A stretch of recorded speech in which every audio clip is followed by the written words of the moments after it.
Fire Force is just simply fantastic. This is a show that easily could have become something where you just have some badass firefighters in anime fashion fighting demonic looking flame monsters, and that's that. And of course that would have been entertaining because look at the animation for the fire and just look at the combat animation. This is Data Production bringing their A game, and that's entertaining on a visual level. But when it comes to the narrative, the reason this show is flourishing so much is the level of respect and the path that these firefighters actually take. Because this is just spontaneous combustion. These used to be humans, they used to have a family, and for most of these families, they just witnessed their family members, their loved ones die in front of their eyes, and what can you do except run away and watch as not only your family burns alive, they also burn everything around you. So I love the idea of the captains of the squad and how even though they went to school pretty much to learn how to fight and, there's rules, there's, regulations they have to follow, there's nothing in the rule book that says you can't show your weapons when you're approaching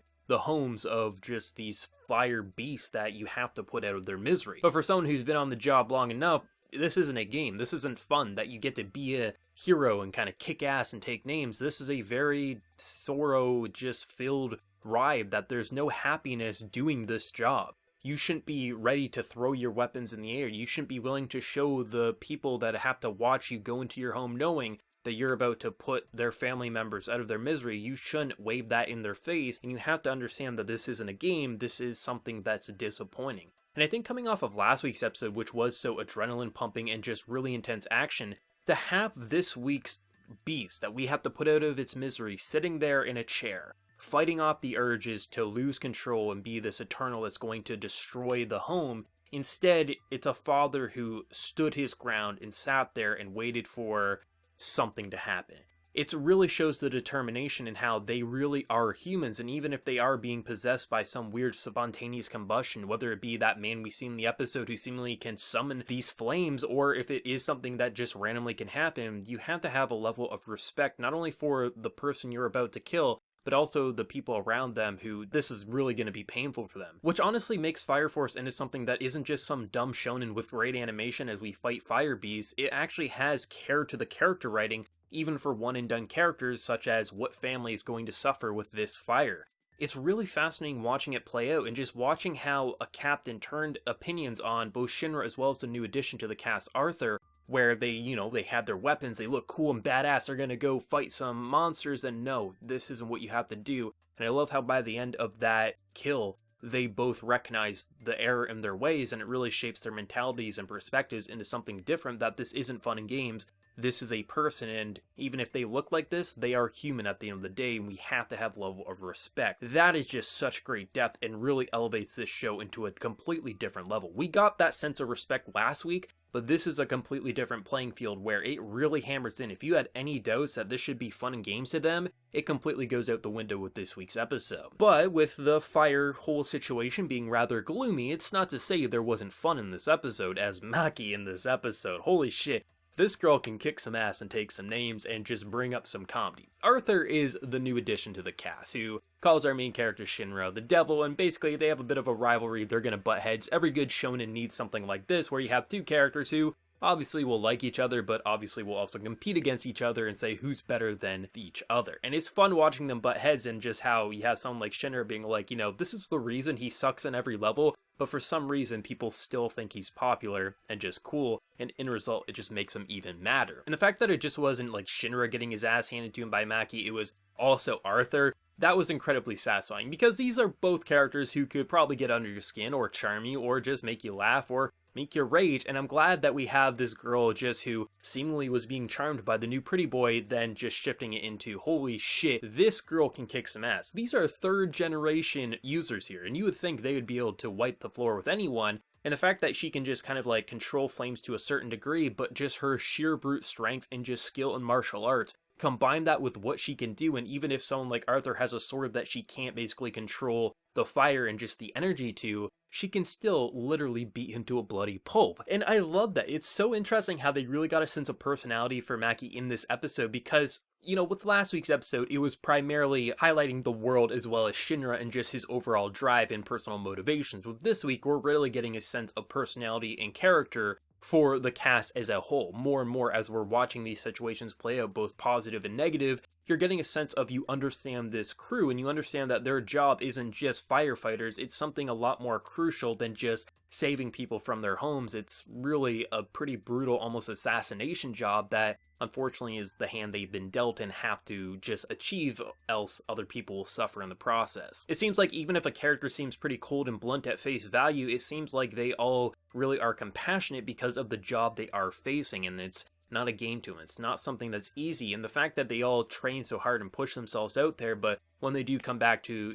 their base, they can have a bit of fun, they can goof off, they can act maybe a bit more their age and not so serious all the time, and it's fun watching how shonen this feels in terms of just the general presentation, the reactions, just the comedy, hell, just the way the fights usually occur. It feels like, okay, you know what to expect, this is a shonen battle anime, but when you get into where you would expect it to really feel cliche, they toss it all out the window and say, no, this is something that you're supposed to say, these characters matter, this story matters, this is serious, but of course we're also going to allow it to have fun, but at the appropriate moments. It's not like they're goofing off in the middle of a home where they're trying to find a person who's turned into a demonic monster. No, they have fun at their base, they have fun when it matters, but if that bell rings and they have a duty, it immediately goes out the window. And it's interesting seeing just the overall gear to these squads, because of course you have the general firefighter just equipment, you got an axe to cut through burning wood, but it also can be used as like a gun to shoot them. It's interesting how they take just normal mechanics that we see with our own firefighters in our own world, but then they obviously animeify it to make it go completely out the window and just absolutely ridiculous, and it kind of makes you buy into like, oh man, that's cool, they got an awesome axe, he's got an awesome sword, let's pull that out and charge into the house.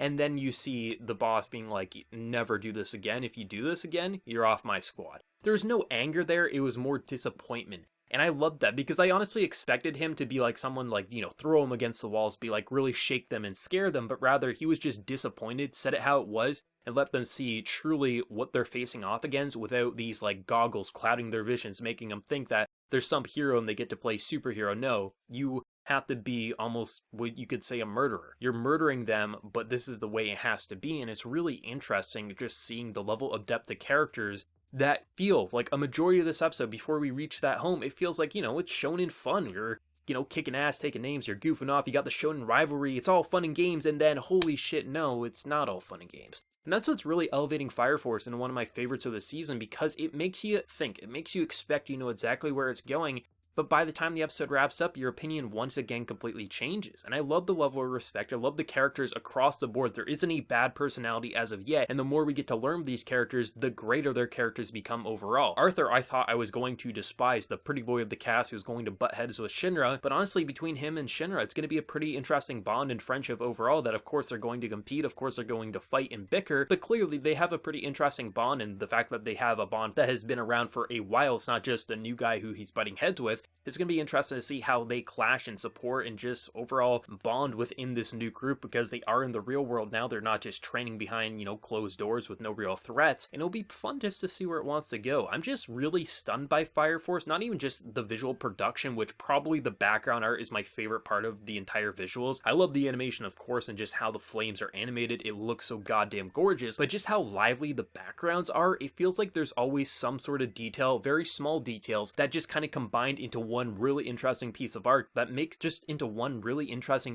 that allows for this show to feel as if there's actually a real living civilization behind them. It's not just a static background image. It feels as if there's a lot of color, there's a lot of depth and detail, and it brings this world to life, and it makes the scenes where you have to put someone out of their misery really impactful, because you see their family pictures, you see just the details that make them feel like a real person. But even with all the great production visuals, the soundtrack, the openings, the endings, just all the things that kind of help elevate it into feeling like a perfect package as of right now, it really is the writing and just how they're delivering such shonen design personalities, but immediately not making me compare them to other characters that I've seen just because of either the way they fight or the way they just present themselves when it counts. In the basic slice of life situations, yeah, you can compare them to other anime characters for sure, but when it comes to the serious, I really don't feel myself comparing at all. I just feel like this is Shinra, this is Arthur, this is Maki. Like, it doesn't feel like I'm comparing in this situation, even though maybe in the simpler moments I would find myself doing that, being like, oh yeah, I've seen that in this anime or this anime, but when it counts, it doesn't. It really just shows just how well this shonen blends what people love about shonens, but doesn't allow anything